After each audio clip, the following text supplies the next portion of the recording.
Assalamualaikum warahmatullahi wabarakatuh. Alhamdulillah. Alhamdulillahilladzi an'ama alaina bi ni'matil Islam wal iman. Asyhadu an la ilaha illallah wahdahu la syarikalah al-malikud dayyan wa asyhadu anna Muhammadan abduhu wa rasuluh sayyidul khalaiqi wal insan. Allahumma salli wa sallim ala sayyidina Muhammadin wa ala alihi wa ashabihi wa man tabi'ahum bi ihsan. Amma ba'd, fa ya ayyuhal hadirun, marilah kita memanjatkan puji syukur kepada Allah Subhanahu wa taala, karena dengan syukur itu akan mengarahkan kita menuju ke surga. Segala nikmat yang kita dapatkan kalau kita syukuri, maka niscaya Allah akan melipat gandakan, akan menambah nikmat kita. Tapi sebaliknya, kalau sampai ada nikmat yang kita rasakan kemudian tidak kita syukuri, berarti kita melupakan apa yang sudah diberikan oleh Allah. Kita mengacuhkan apa yang diberikan oleh Allah. Niscaya Allah menjanjikan sesuatu yang sangat pedih nantinya di akhirat. Ma'asyiral hadirin rahimakumullah, kita perlu mawas diri karena di dalam tubuh kita ada satu titik, ada satu organ yang menjadi inti dari perbuatan kita. Kalau di dalam central processor unit komputer itu adalah prosesornya. Ya. Kalau sekarang kita sering mengenal adalah istilah core. Core itu kan artinya inti. Dalam tubuh kita ini ada satu inti yang bisa merubah satu yang baik menjadi jelek. Ya. Rasulullah bersabda, dalam tubuh kita ada segumpal darah. Manakala darah ini baik, maka akan baik seluruh tubuh. Tapi kalau segumpal darah ini jelek, maka akan jelek seluruh tubuh, yakni hati kita. Di dalam hati itu tertanam niat. Niat itu yang akan merubah satu yang baik menjadi jelek. Kita belajar mencopet kalau tujuannya itu untuk mencegah supaya tidak terjadi pencopetan, maka itu akan menjadi satu hal yang baik. Tapi kalau kita berbuat baik, ada tujuan jelek di baliknya, itu akan menjadi sesuatu yang menghasilkan dosa. Makanya kita perlu berhati-hati dengan niat kita. Marilah kita luruskan niat. Ada orang yang niat berangkat ke sekolah, kepingin ketemu dengan pacarnya. Ada orang yang niat berangkat sekolah, ingin mencari ilmu supaya kehidupannya bisa lebih baik lagi, bisa membedakan mana yang benar dan mana yang salah. Itu maka nilainya akan beda, pahalanya juga akan beda. Ma'asyiral hadirin rahimakumullah. Rasulullah bersabda dalam sebuah riwayat hadis yang diriwayatkan dari Alqamah bin Waqqas, ya, dari Umar bin Khattab, sahabat Rasulullah Sayyidina Umar bin Khattab berkata, qala Rasulullah sallallahu alaihi wasallam, Rasulullah pernah bersabda, innamal a'malu binniyati, sesungguhnya semua perbuatan itu tergantung dengan niat. Wa innama likulli imri'in ma nawa, dan sesungguhnya setiap perkara itu tergantung yang diniatkan. Kalau seseorang punya niat baik, meskipun hal itu sebuah keburukan, ya, misalnya ada seseorang yang songkoknya terbakar, kemudian ditempeleng kepalanya songkoknya itu biar jatuh. Mestinya orang itu kan sakit, nempeleng orang ini kan nggak boleh, tapi untuk menghindarkan dari kebakaran yang bisa menyakiti kepalanya itu baik. Jadi tergantung niatnya, tapi kalau niatnya sudah berubah jelek, maka kebaikan apapun yang dilakukan akan jadi jelek. Ya. Faman kanat hijratuhu ilallahi wa rasulihi, maka barang siapa yang hijrahnya ilallah, tujuannya untuk Allah, wa rasulihi, dan rasulnya, fa hijratuhu ilallahi wa rasulih. Konteks hadis ini dikaitkan dengan hijrahnya Rasulullah. Jadi hadis ini memang keluar setelah Rasulullah hijrah dari Mekah ke Madinah. Kita tahu bahwa Rasulullah SAW itu hidup di Mekah ini penuh dengan tekanan. Karena banyak orang yang tidak suka Rasulullah berdakwah di Madinah. Mereka sangat menekan kebebasan Rasulullah. Bahkan pernah Rasulullah dengan keluarganya Bani Hashim ini diboikot. Artinya masyarakat tidak boleh berdagang, tidak boleh bertransaksi dengan Bani Hashim. Tidak boleh bertransaksi niaga maupun nikah. Menikahkan tidak boleh. Akhirnya Siti Khadijah, karena beliau itu adalah perempuan yang sangat kaya raya, tidak pernah bertransaksi dengan masyarakat Mekah saat itu. Tapi beliau membeli barang kebutuhannya itu dari luar Mekah. Sampai habis harta bendanya Siti Khadijah, Rasulullah pernah menyampaikan kepada Siti Khadijah, Rasulullah prihatin karena Siti Khadijah yang dulu kaya raya hartanya dihabiskan untuk membela Rasulullah. Tapi Siti Khadijah itu senang, bisa membela Rasulullah itu senang karena Siti Khadijah itu manusia pertama yang mempercayai akan risalah yang dibawa Rasulullah. Jadi Rasulullah setelah dari Gua Hira kembali ke rumah, Siti Khadijah diberitahu, beliau langsung percaya. Walaupun usianya lebih tua 15 tahun dari Rasulullah, tapi begitu santunnya Siti Khadijah kepada Rasulullah. Ya. Rasulullah pernah diboikot, Rasulullah pernah ditekan, bahkan yang terakhir Rasulullah hijrah ke Madinah, dulu namanya bukan Madinah, Yathrib. Rasulullah hijrah ke Yathrib itu karena tekanan juga, terakhir mau dibunuh. Jadi Rasulullah keluar dari rumah beliau itu karena mau dibunuh. Ya. Pada saat Rasulullah hijrah ke Madinah, ini banyak orang yang ikut hijrah. Mengapa kok banyak orang yang ikut hijrah? Niatnya macam-macam. Ya, makanya dilukiskan dalam hadis ini lanjutannya, wa man kana hijratuhu lidunya yusibuha, barang siapa yang hijrahnya untuk dunia, untuk harta benda, yusibuha, yang kepingin dia miliki, yang ingin dia merubah hidupnya ya dengan harta benda tersebut, awimro'atin yatazawwajuha aw yankihuha, atau orang perempuan yang kepingin dinikahi, fa hijratuhu ila ma hajara ilaih, maka hijrahnya itu ya tergantung dengan niat hijrahnya.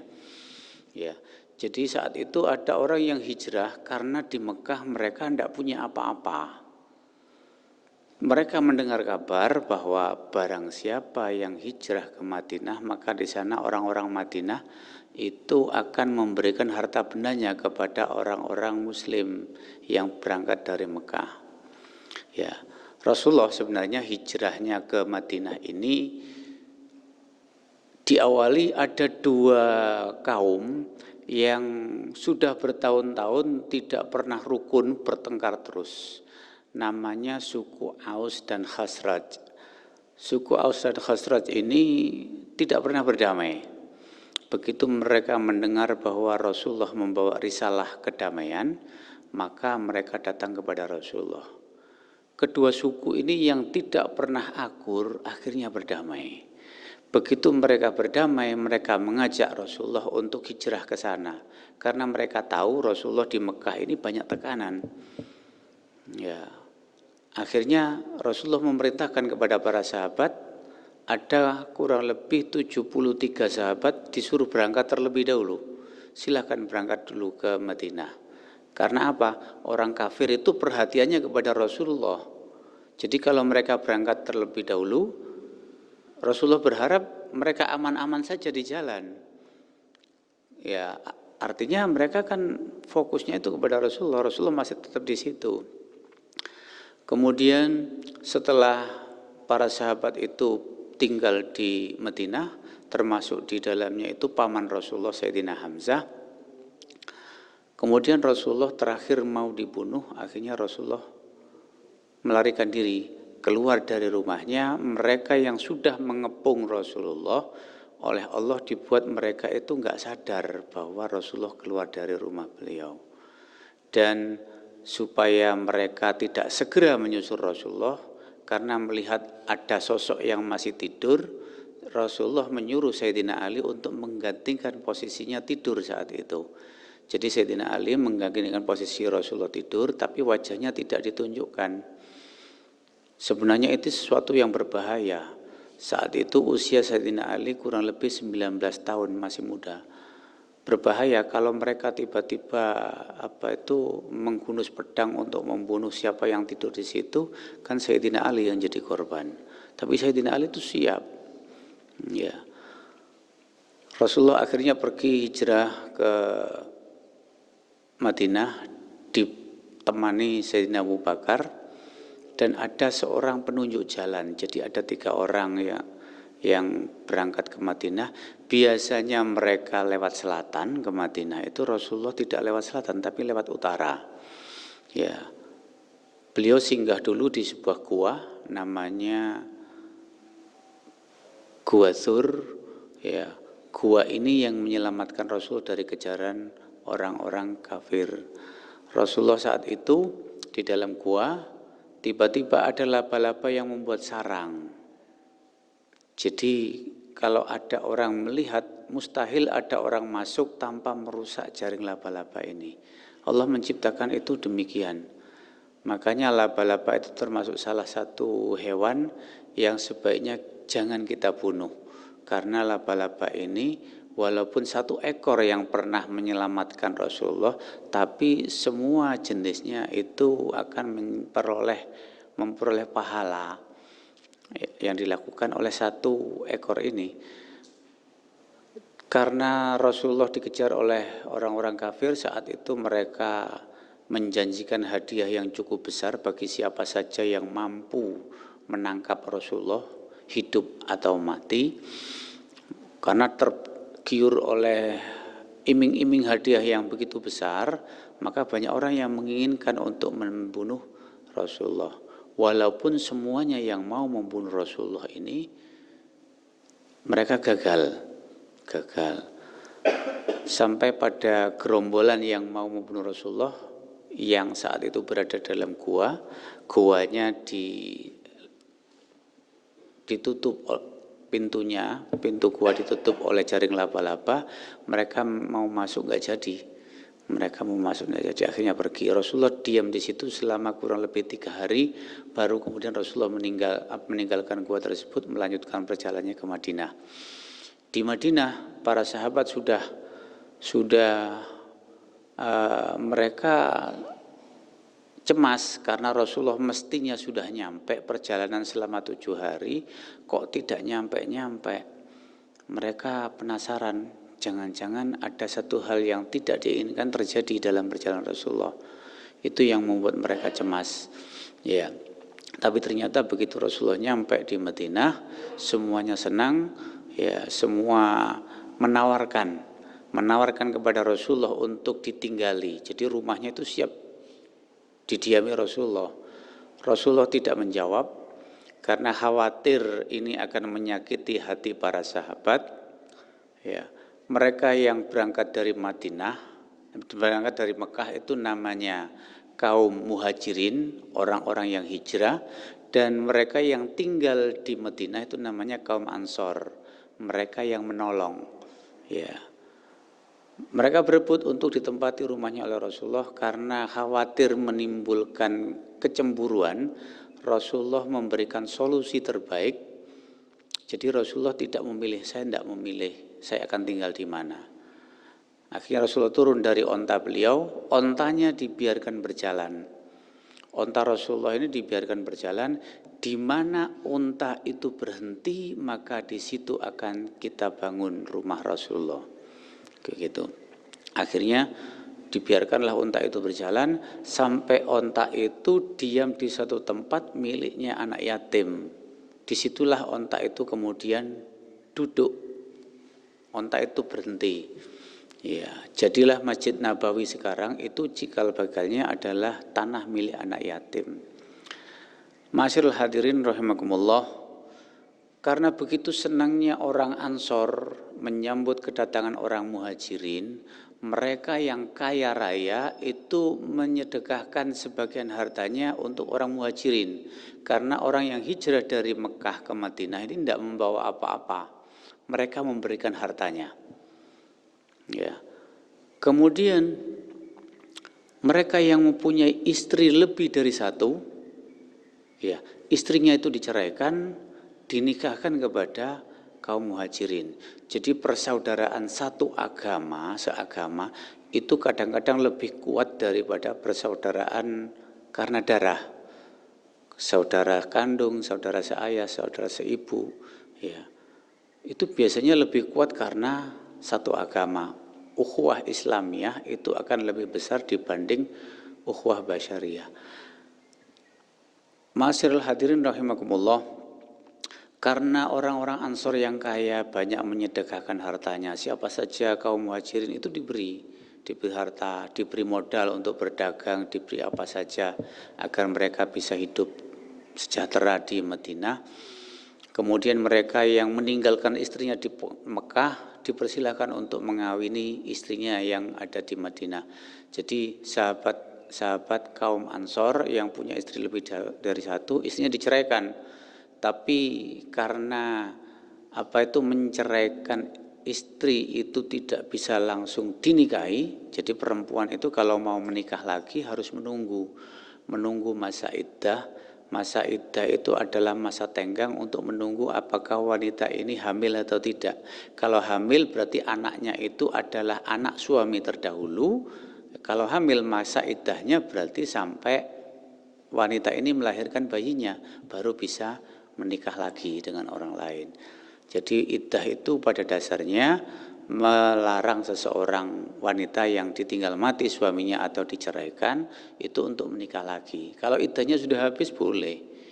Iddah dalam Al-Quran itu ada beberapa macam. Yang pertama 3 kali haid. Kalau menurut Imam Syafi'i 3 kali suci. Salah satu kuru ini bagi wanita yang dicerai oleh suaminya tapi masih hidup, cerai hidup maksudnya. Kemudian kalau ada wanita yang ditinggal mati suaminya, maka iddahnya 4 bulan 10 hari, atau kalau dihitung hari itu kurang lebih 130 hari, baru boleh menikah lagi. Tapi kalau dalam keadaan hamil, maka setelah melahirkan dia baru boleh menikah lagi, karena sudah jelas anaknya dengan suami terdahulu. Jadi sebenarnya masa iddah itu adalah masa menunggu, ya, apakah suaminya yang dahulu itu menitipkan janin atau tidak. Ya. Karena begitu baiknya kaum Ansor, maka banyak orang-orang yang di Mekah yang hidupnya menderita, mereka pergi ke Madinah, tujuannya untuk mendapatkan harta.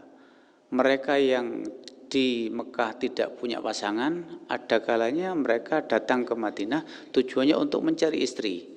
Ada yang punya anak, anaknya dinikahkan dengan kaum Muhajirin, orang yang hijrah itu. Jadi sangat senangnya kaum Ansor dengan orang-orang Muhajirin, mereka sampai punya harta mereka berikan, punya istri mereka berikan, punya saudara, punya anak mereka berikan. Ya, begitulah persaudaraan yang terjadi seharusnya. Tapi kebanyakan dari kita kalau mau memberi sesuatu itu kan hitung-hitungan. Ada pepatah mengatakan kalau kita hitung-hitungan terhadap Allah, hitung-hitungan mau bersedekah, maka Allah akan hitung-hitungan juga kepada kita. Masyarul hadirin rahimakumullah, karena tujuan hijrah dari orang-orang sahabat-sahabat Rasulullah saat itu macam-macam, makanya keluar hadis ini. Rasulullah tahu niat para sahabat hijrah itu ada yang memang untuk membela Rasulullah, membela agama Allah, ada yang hanya sekedar untuk mencari harta, ada yang sekedar hanya untuk mencari wanita yang bisa dinikahi. Ya, Karena niat yang macam-macam tersebut, makanya kemudian Rasulullah mengeluarkan hadis ini. Jadi asbabul wurud itu sebab-sebab keluarnya hadis. Kalau untuk Al-Quran itu asbabun nuzul, sebab-sebab turunnya Al-Quran. Ya. Asbabul wurud hadis ini karena banyak para sahabat yang ikut hijrah bersama Rasulullah, tapi niatnya macam-macam. Niat baik itu kalau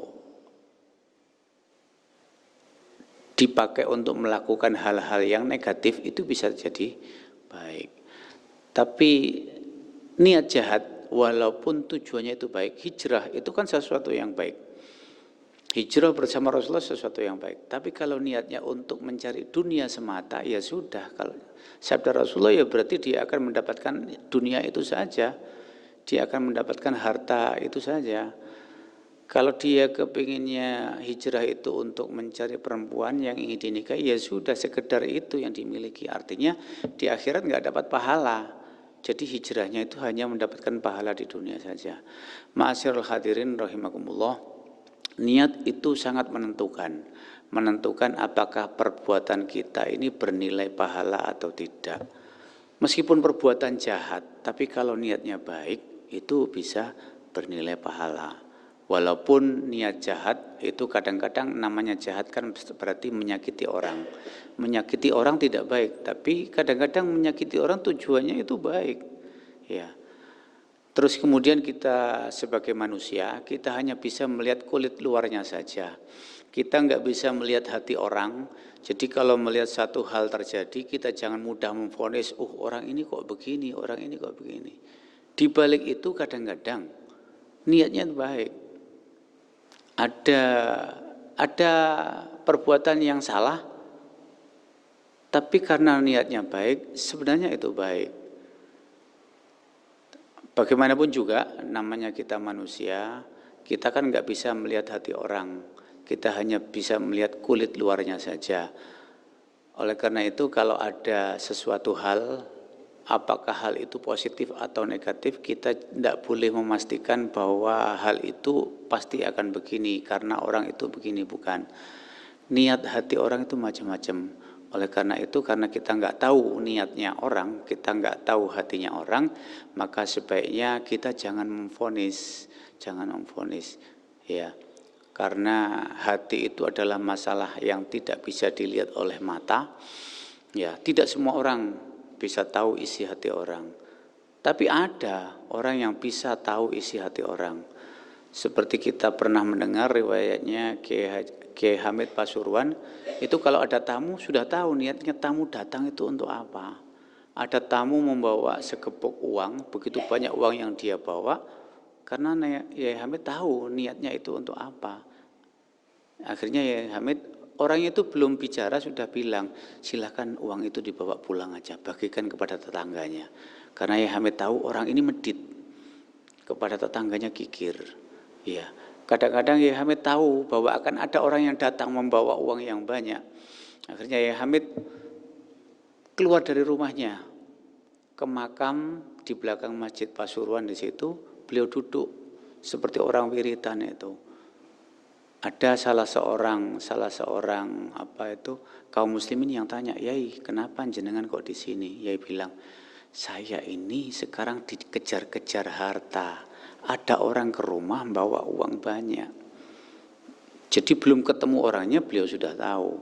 Ada orang yang punya kemampuan untuk mengetahui. Orang-orang seperti ini biasanya karena mereka sudah begitu dekat dengan Allah.